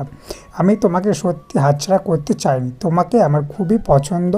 আমার যদি আর একটা মেয়ে থাকতো তাহলে সেটাকে আমার বন্ধুর ছেলের জন্য আর নুসরাতকে তোমার জন্য করে দিতাম, কিন্তু এখন তো আমার হাত পা বাঁধা, কি করব বলো? এদিকে সায়নের কানে শুধু একটা কথাই রিপিট হচ্ছে, আর সেটা হলো নুসার বাবার বলা কথা, তুমি ভুলে যাও নুসাকে, এই কথাটা। সায়ন কোনো কথা না বলে চুপচাপ বসা থেকে উঠে দাঁড়ালো। তারিন বেগম নুসার বাবা নিঃস্বাদ এবার সায়নের দিকে তাকিয়ে আছে সায়নের উত্তরের আশায়, কিন্তু সায়ন সবাইকে অবাক করে দিয়ে কোনো কিছু না বলে বাহিরের দিকে চলে গেল। নিঃস্বাদ পিছন যেতে ডাক দিলেও সায়নের কোনো রকম শব্দ করলো না। সায়ন বাড়ি থেকে বের হতেই নিশাদও পিছু পিছু আসলো। সায়ন গাড়ির কাছে গিয়ে কি যেন মনে করে ছাদের দিকে তাকালো। সায়ন তাকাতে দেখে নুসা ছাদের রেলিং ঘরে সায়নের দিকে কেমন জানি এক দৃষ্টিতে তাকিয়ে আছে, যেন তার চোখ জোড়ায় সায়নকে কিছু বলতে চায়। সায়ন আরও কিছুক্ষণ তাকিয়ে থাকতো সেই দু চোখ জোড়ার দিকে, কিন্তু নিশাতের ডাকে চোখ সরিয়ে নিচের দিকে তাকালো। নিশাত দৌড়ে এসে সায়নের পাশে দাঁড়িয়ে অবাক কণ্ঠে বলল, সায়ান ভাই, তুমি এত সহজে হার মেনে নিলে? এই তোমার আমার নুসা বোরের উপর ভালোবাসা? সায়ন নিশাতের কথা শুনে মুখটা নিচু করে কপালটা কুঁচকে নিশাতের দিকে তাকিয়ে আছে। সায়ন এভাবে তাকাতে দেখে নিশাত আবারও বলে উঠল, কি হলো, বলছো না কেন? এমন বোবার মতো চুপ করে আছো কেন? তুমি সত্যি নুসাকে ভুলে যেতে পারবে? এই তোমার নুসার প্রতি ভালোবাসা? নিশাতের কথা শুনে কুঁচকানো কপালটা আরেকটু কুঁচকিয়ে নিশাত বলে উঠল, 1 মিনিট নিশাত, আমি কখন বললাম আমি নুসাকে ভালোবাসি না? আর যেখানে নুসা পুরোটাই আমার, সেখানে আমার হার মানা আর না মানার কি আছে? তাহলে বাবা যে বলছে বাবার বন্ধুর ছেলের সাথে নুসার বিয়ে দিবে? সায়ন এবার কুঁচকানো কপালটা আগের মতো ঠিকঠাক করে মুখের মতো রহস্য একটা হাসি দিয়ে নিশাতের দিকে তাকিয়েই বলে উঠল, আঙ্কেল তো বলেছে, কিন্তু বিয়েটা তো হয়নি ওই ছেলের সাথে, তাই না? আর নো চিন্তা, নুসার জামাই আমি হব, তাই চিল করো প্যারা না নিয়ে। আমি তো এখন শুধু চুপচাপ বেরিয়ে এসেছি নুসার জন্য। আমিও দেখতে চাই নুসা কি করে। নুসা কি আমায় নিজ থেকে চায়, নাকি আমায় জোর করে নুসাকে আমার করতে হয়, কোনটা? মানে কি বলো? কিছুই তো আমার মাথায় কাজ করছে না। এখন না করলেও আস্তে ধীরে সব কাজ করবে। এখন কয়েকটা কাজ দিই, সেগুলো ভালো করে কর, বুঝলি? কাজটা কি?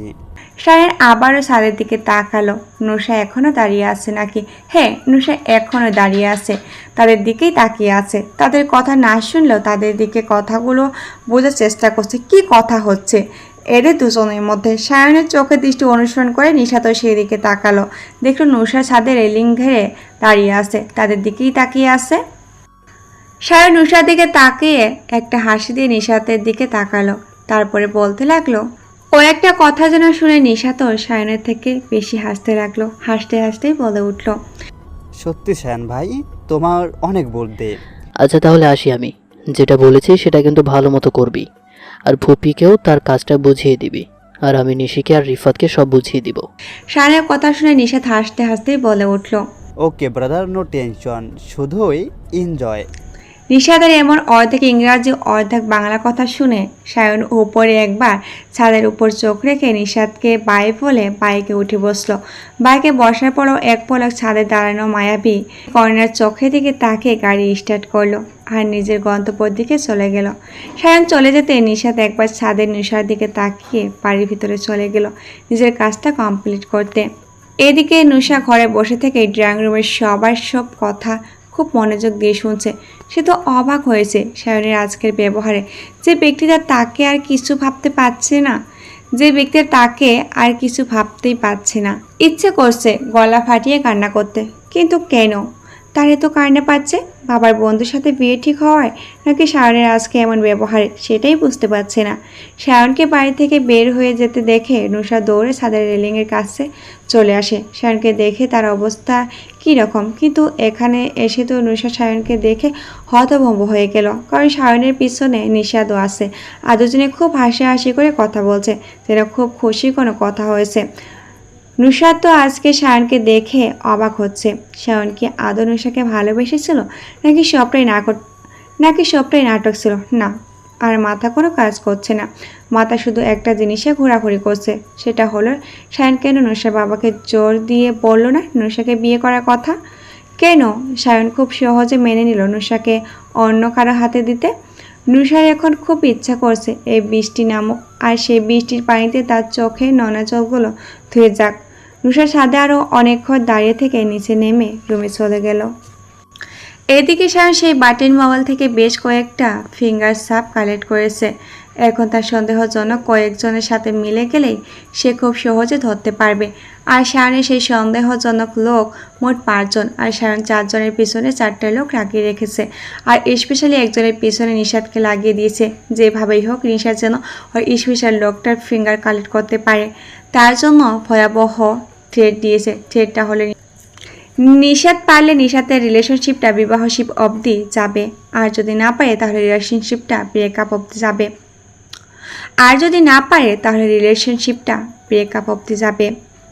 এই শোনো না, প্রতিদিন ভালোবাসার নতুন নতুন গল্প পেতে ও শুনতে চাইলে আমাদের আলোর ডায়েরি চ্যানেলটি সাবস্ক্রাইব করে পাশে থাকা বেল আইকনটি বাজিয়ে দিও, কেমন? বিকেল 4টার দিকে রান্নাঘরে তোড়জোড় চলছে। খাবার পোলাও, কর্মা, না হলে চা বিস্কুট, ফল ফুটের আয়োজন। সকালবেলা রিফাত নিশিকা আর নিশির সাথে রিফাতের মাকেও এই বাড়িতে পাঠিয়ে দিয়েছে। এত সব আয়োজন আজ নুসার বাবার বন্ধুর পরিবার থেকে কয়জন লোক আসবে বলে। বন্ধুর ছেলেও আসবে আজ। সবাইকে অবাক করে দিয়ে নিশাত আজ নুসাকে দেখিয়ে দেখিয়ে মায়ের সাথে কাজে সাহায্য করছে।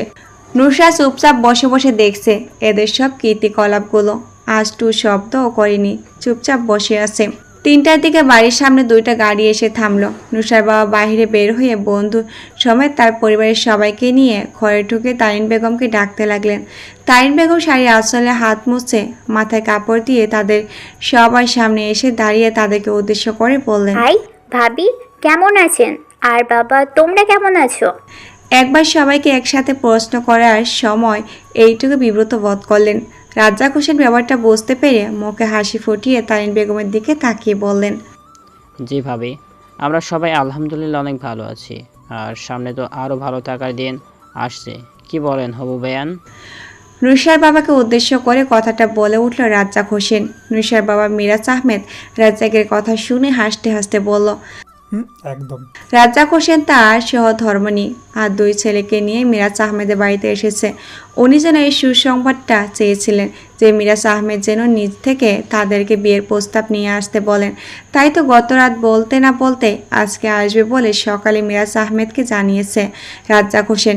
এতক্ষণে নিশাদও এখানে সবার সামনে এসে হাজির। নিশাদকে দেখে রাজ্জাক হোসেনের স্ত্রী মনিরা বেগম বলে উঠলেন, ভাই, এটা আপনার ছেলে নাকি? মিরাজ আহমেদ মনিরা বেগমের কথা শুনে মাথা ঘুরিয়ে নিশাদের দিকে এক পলক তাকিয়ে আবার মনিরা বেগমের দিকে তাকিয়ে হালকা হেসে বলে উঠল, জি ভাবি, এটাই আমার একমাত্র ছেলে নিশাত আহমেদ।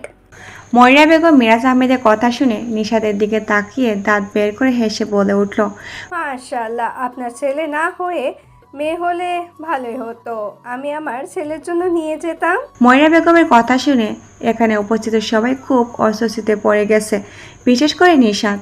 কি বলে এই মহিলা? সেই মেয়ে হলে নাকি তার ছেলের জন্য নিয়ে যেত?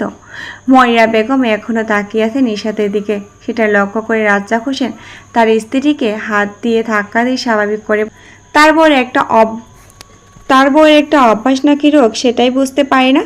কারণ কোনো সুন্দর ছেলেকে দেখলেই বলে ছেলেটা ছেলে না হলে মেয়ে হলে খুব ভালো হতো। আর এই ব্যবহারের জন্য বিয়ের প্রথম খুব লজ্জিত বোধ করতো। বউকে তো এর জন্য কয়েকবার বাপের বাড়িতে পাঠিয়ে দিত, কিন্তু নিজের বউকে একটু বেশি ভালোবাসে বলে একেবারে ছেড়ে দেয়নি, কয়েকদিনের জন্য আলাদা হতো।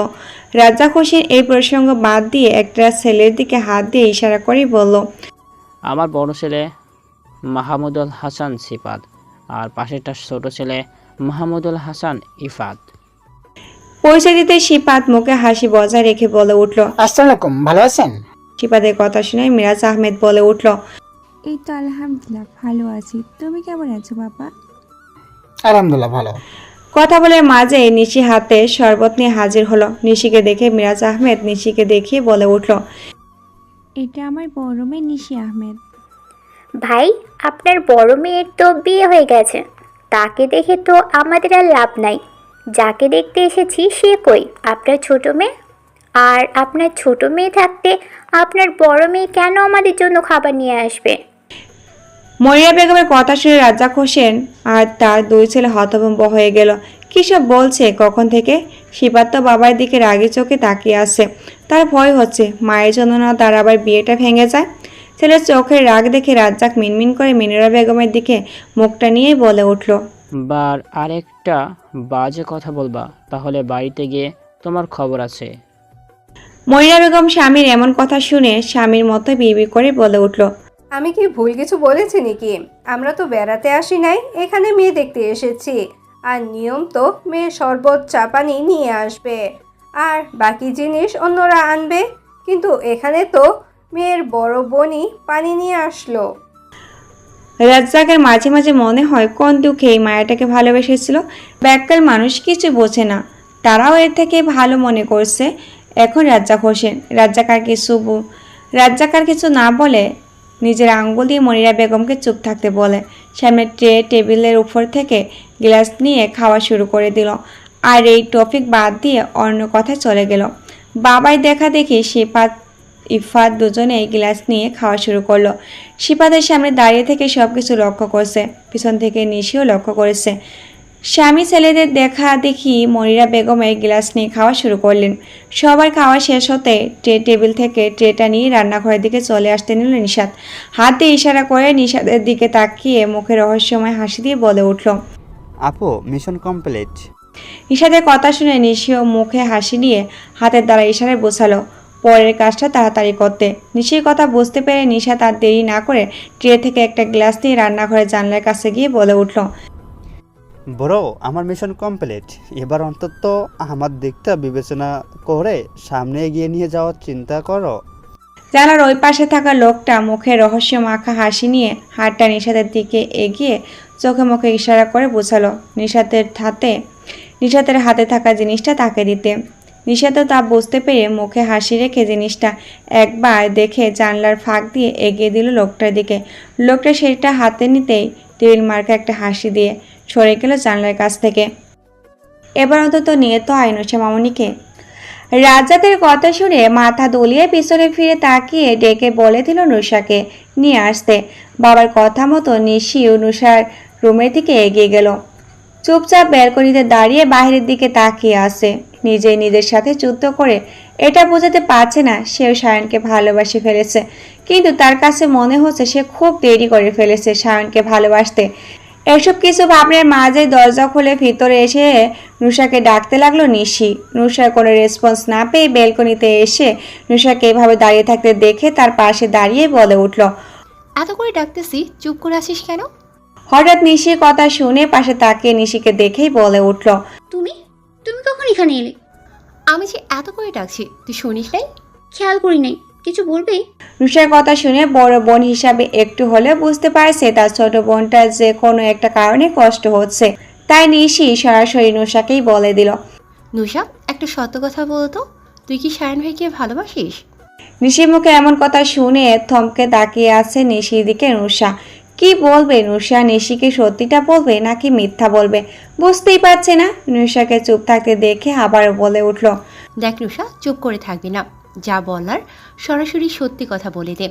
তুই যদি শায়ন ভাইয়াকে ভালোবেসে থাকিস তাহলে তুই এমনিতেই অনেক দেরি করে ফেলেছিস। আর দেরি করিস না, এখনো অনেক সময় আছে, সেই সময়টা কাজে লাগা। নুষা আবার নিশির কথা কেঁদে দিল আর কাঁদতে কাঁদতেই বলল, হ্যাঁ আপু, আমি শাহিন ভাইয়াকে ভালোবাসি, খুব ভালোবাসি। কিন্তু আপু, আমার মনে হয় না আমি আর ওনাকে পাবো, কারণ উনি তো আমাকে ছেড়ে চলে গেছেন ওই দিন।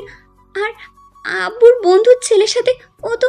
আর বলতে পারল না, তার আগে কান্নায় ভেঙে পড়ল। নুষাকে জড়িয়ে ধরে নিশি বলে উঠল, ধুর পাগলি, কে বলেছে শায়ন ভাই তোকে ছেড়ে চলে গেছেন? শায়ন ভাই তো আসবে, আর তুই চাইলে আর না চাইলেও শায়ন ভাইয়াকে তোর বিয়ে করতে হবে, বুঝলি? নুষার চোখের পানি মুছে কিছু বলতে যাবে তার আগে রুমে তারিন বেগম প্রবেশ করে বলে উঠল, নিশি, তুইও দেখি এখানে এসে আটকে গেলি। কই কই নুষাকে নিয়ে আসবি, তা না করে এখানে দাঁড়িয়ে থেকে কথা বলছিস? নিশি তারিন বেগমের কাছে গিয়ে বলে উঠল, মা, একটা খুশির খবর, আমাদের নুশাবরিও তোমার একমাত্র ভাতিজাকে ভালোবাসতে শুরু করে দিয়েছে। তারিন বেগম যেন এটাই চাইছিলেন, তাই নুশার কাছে গিয়ে নুশার মাথায় হাত দিয়ে বলে উঠল। এখন তাহলে আমার মেয়েটার মাথায় সুবুদ্ধি হলো। তারিন বেগমের কথা শুনে নিশি নুশা দুজনে অবাক। কি বলে মা এসব? মেয়ে একটা ছেলেকে ভালোবাসে আর মা বলছে মেয়ের মাথায় সুবুদ্ধি হয়েছে। তারিন বেগমের কথা শেষ করে আর কাউকে কথা বলার সুযোগ না দিয়ে তাড়া দিয়ে দুই মেয়েকে নিয়ে রুম থেকে বাইরে এলেন। নুশা চুপচাপ দাঁড়িয়ে আছে মাথা নিচু করে, পাশেই দাঁড়িয়ে আছে নুশা। নুশাকে দেখিয়ে দিয়ে মিরাজ আহমেদ বলে উঠল। এটাই হলো আমার ছোট মেয়ে নুসরা আহমেদ। কেউ কিছু বলার আগে মরিরা বেগম বলে উঠল। এ কি ভাই, আপনার মেয়ে এসব কি পরে এসেছে? মানলাম এখন এসব কাপড় চোপড়ই দিন, তাই বলে আজকেও পরতে হবে? তার থেকে তো 3 পিস পরে আসলে ভালো হতো। অনেকক্ষণ যাবৎ এইসব অনেক কথা শুনেও চুপচাপ ভদ্রতা খাতিরে বসেছিলেন মিরাজ আহমেদ, কিন্তু আর নয়। আসার পর থেকে এই মহিলাটা তার ছেলে মেয়েদের নানাভাবে অপমান করছে। বাবা হয়ে সেটা কিভাবে আর মেনে নিতে পারে? তাই এবার আর চুপ না থেকেই বলে উঠল। দেখ রাজ্জাক, এটা একটা ভদ্রলোকের বাড়ি, তাই বলে এটা ভাবিস না তোর বউ যা নয় তাই বলবে আমার ছেলে মেয়েদের দেখতে এসেছে অপমান করতে না। আর দুঃখিত, আমি তোর ছেলের সাথে আমার মেয়ের বিয়ের প্রস্তাব না শুধু আমার মেয়ে কেন, কোনো বাবার মেয়েরই সম্ভব না। কারণ এমন একটা কুতনি শাশুড়ি থাকলে ওই বাড়িতে কোনো বাবার মেয়ে সংসার করতে পারবে। মিরাজের কথা শুনে রাজ্জাক আর শিফাত দুজনেই ভয় পেয়ে গেল। শেষ পর্যন্ত কি তার তীরে আসে তৈরি ডুবিয়ে গেল? রাজ্জাক মিরাজের দিকে তাকিয়ে মুখে ভয়ের হাসি দিয়ে বলে উঠল। কি বলিস এসব বন্ধু? তুই আর আমি তো কথাই দিয়েছিলাম তোর আর আমার সম্পর্কটা বন্ধু থেকে ব্যয় করব। তোর মেয়েকে আমার ছেলের হাতে তুলে দিবি, তাহলে এখন এই সামান্য বিষয় নিয়ে কথা ফেলে দিচ্ছিস কেন? বিয়ে দিবি না আমার ছেলের সাথে তোর মেয়েকে? আমার ছেলে তো তোর মেয়েকে খুব ভালোবাসে, আর তোর মেয়েও তো বিয়ের পর আমার ছেলের সাথেই ইউএসএ চলে যাবে। সেখানে গিয়ে তো তোর মেয়ে আর আমার ছেলে আর কিছু বলার আগে কেউ একজন বলে উঠল। সেখানে গিয়ে আমার ছেলে তোর মেয়েকে বিক্রি করে দিবে। শায়নের এমন কথা শুনে শায়নের দিকে তাকিয়ে রাজ্জাক হোসেন আর শিফা শায়নের এমন কথা শুনে ঘাবড়ে গেল। কপালে ছোট ছোট ঘামের ফুটার সৃষ্টি হচ্ছে। সেই ভয়ের কারণে শায়নের এমন কথা শুনে মিরাজ সাহেব বলে উঠল। কি বলতে চাইছো শাওন? শায়নের মুখে রহস্যময় হাসি বজায় রেখে সামনে এগিয়ে এসে শিফা তার রাজ্জাকের দিকে একবার তাকিয়ে মুখটা গম্ভীর করেই বলে উঠল। আঙ্কেল, আপনি আপনার মেয়েকে এমন একটা ছেলের সাথে বিয়ে দিতে চাচ্ছেন যে ছেলে আর ছেলের বাপ বিয়ের পর আপনার মেয়েকে সুখী করতে না, বরং আপনার মেয়েকে বিয়ে করে বিদেশে গিয়ে বিক্রি করে সেই টাকা দিয়ে নিজেরা ফুর্তি করতে চাইছে। শায়নের কথা শুনে রাজ্জাক এবার বাজ খাই গলায় শায়নের দিকে তেড়ে এসে বলে উঠল। এই ছেলে, এই কি সব আবল তাবল কথা বলে আমাদের সম্পর্ক নষ্ট করতে চাইছো? এতে তোমার কি লাভ শুনি? শায়ন তার হাত উঠিয়ে রাজ্জাককে শান্ত হতে ইশারা করে বলে উঠল। কুল ডাউন মিস্টার পাচারকারী রাজ্জাক হোসেন। শিফাত এবার আর চুপ থাকতে না পেরে দৌড়ে এসে শায়নের করা চেপে ধরে আর দাঁতে দাঁত ঘষিয়ে বলে ওঠে। খুব খারাপ কিছু হবে কিন্তু সায়ন। নুশা এতক্ষণ শিফাতকে খেয়াল করে নাই। নুশা তো এতক্ষণ নিচু হয়েছিল। যখন শায়নের কণ্ঠা শুনে তখন খুশি মনে শায়নের দিকে তাকায়। এখন শিফাতকে দেখে নুশা অনেকটা অবাক হয়ে যায়, তাই জোরেই বলে উঠল। শিফাত ভাই, আপনি? শায়ন শিফাত দুজনে নুশার দিকে তাকায়। শায়ন নিচের গলার থেকে শিফাতের হাত সরিয়ে বলে উঠল। এটাই সেই শিফাত ভাই। যে শিফাত ভাই আমাকে তোমার কাছে মাফিয়া বানিয়েছে, তোমাকে আমার কাছে খারাপ বানাতে চাইছে। আর ওই দিন রাতে আমার মার মাথা ফাটিয়ে তোমাকে কিডন্যাপ করে তোমাদের বাড়িতে বন্দি করে রেখেছে।